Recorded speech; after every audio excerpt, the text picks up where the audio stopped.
Subirachs, com que li agrada arribar a molta gent, perquè per ell crear és un mitjà de comunicació, conscient de que no tothom pot adquirir una escultura o un dibuix o una pintura, que són peces úniques, li ha agradat molt també fer obra gràfica.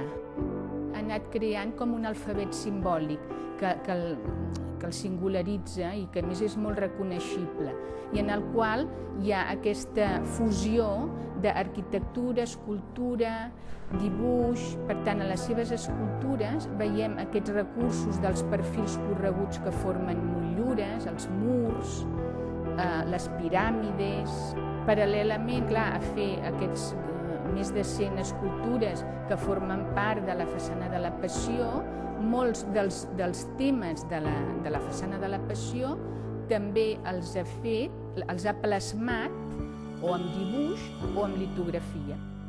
A partir de que Subirachs s'adona que ja no té forces per picar pedra, per modelar, que és un treball físicament dur,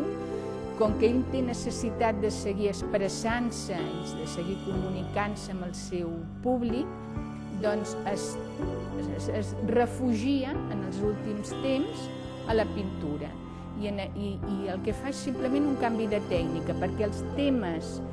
que ell plasma amb la pintura són també molt reconeixibles.